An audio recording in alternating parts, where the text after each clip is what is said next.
Ethics and morality are central concepts discussed in philosophy that serve as guidelines for judging and evaluating our actions and decisions in daily life. They address questions about what is right and wrong, good and bad, just and unjust. Although often used interchangeably and closely linked, these terms have different contexts and definitions. Ethics refers to the study of the principles that govern human conduct, while morality pertains to the specific codes and norms that societies develop to judge what is right or wrong. To better reflect on these two important topics, let's understand their concepts in detail. Morality refers to a set of norms, values, and principles that guide the behavior of an individual or group, usually based on cultural, religious, or social beliefs.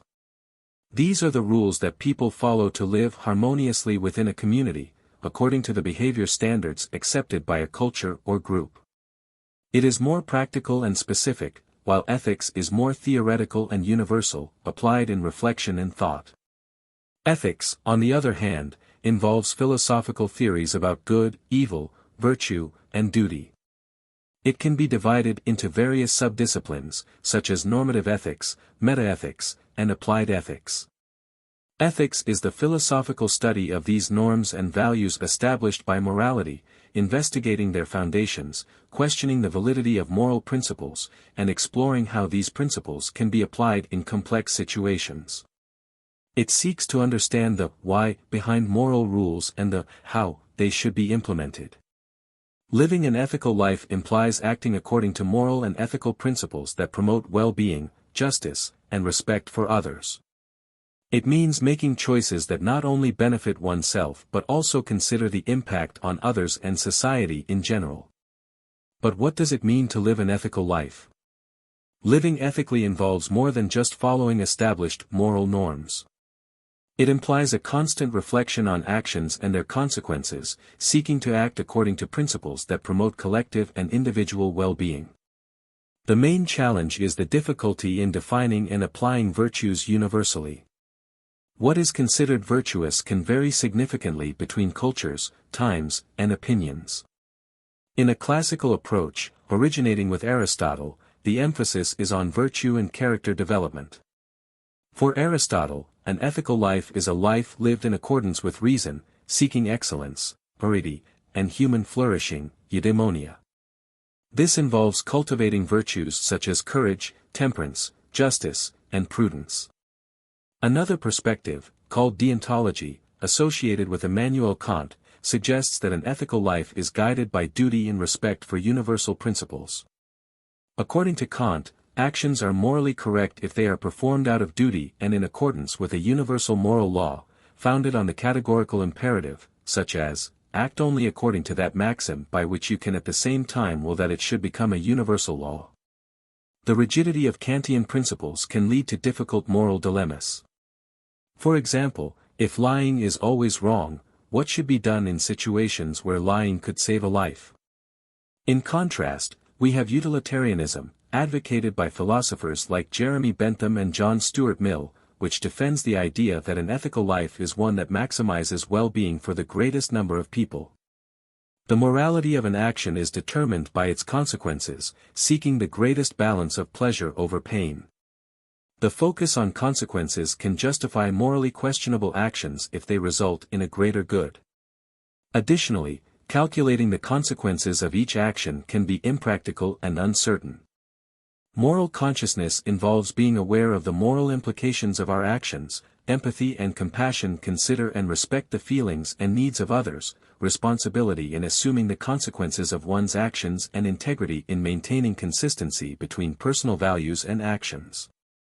In the contemporary scenario, ethical and moral discussions expand to address new challenges generated by globalization, technology, and social changes.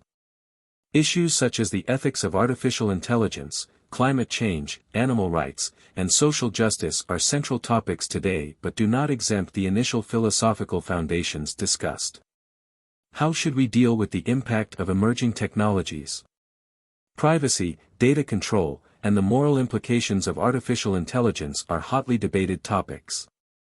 In terms of social justice, movements for gender, race, and sexual orientation equality question traditional moral and ethical structures, promoting a critical review of power and privilege systems.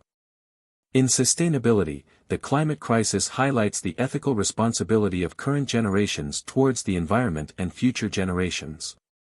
Environmental ethics propose a re-evaluation of our practices and priorities. The trolley problem is one of the most well-known moral dilemmas, often used to explore utilitarian versus deontological ethics. Imagine an out-of-control trolley about to hit 5 people. You are near a lever that can divert the trolley onto a track where there is only one person. What do? What is the right thing to do? Should you do something and interfere with fate?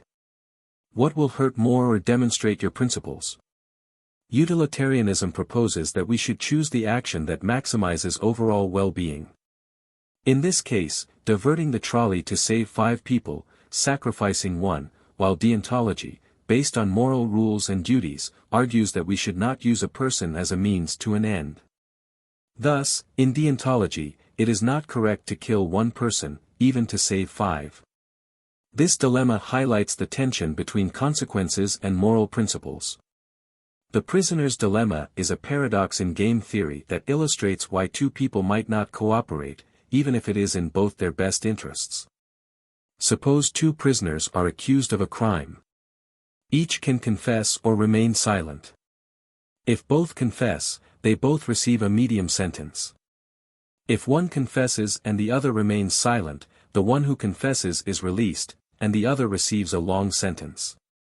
If both remain silent, they both receive a short sentence. The rational individual solution is to confess, as it minimizes personal risk, but this leads to a worse outcome for both. Cooperation, remaining silent, is better for the collective but requires trust. This dilemma explores the tension between self-interest and cooperation. Within these philosophical approaches to living an ethical life, we contemplate discussions such as utilitarianism, by Jeremy Bentham and John Stuart Mill, where it is believed that the morality of actions is determined by their consequences.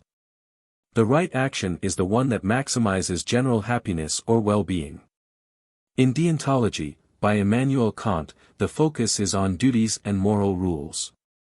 The right action is determined by moral principles, regardless of the consequences. In virtue ethics, by Aristotle, we emphasize the development of character and personal virtues.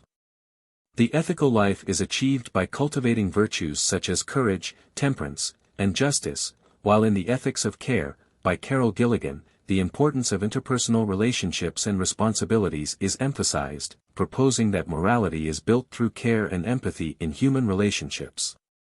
An ethical life, then, is not simply following a set of rules, but involves a deep engagement with the principles that guide our actions and a continuous commitment to critical reflection.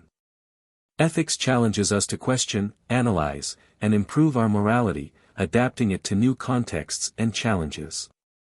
This philosophical journey not only enriches our understanding of what it means to live well but also empowers us to contribute to a more just and harmonious world. Living an ethical life requires constant reflection on our actions and their implications. It involves balancing different principles and values, often facing complex moral dilemmas. It is a continuous practice of evaluation and adaptation, seeking to harmonize our individual interests with the well-being of others and society as a whole. So now I invite you to reflect, how can we balance the pursuit of personal virtue with the need to act in a way that benefits the greatest number of people? To what extent should we adapt our moral principles to cultural and technological changes? What are the limits of ethics in decision-making in complex and uncertain contexts? This was today's reflection. If you enjoyed and understood the concepts of ethics and morality and the entire debate on this subject, like the video and share it with your fellow philosophers. Keep philosophizing, we'll see each other in the next video, and remember, it is not enough to conquer wisdom, you must use it.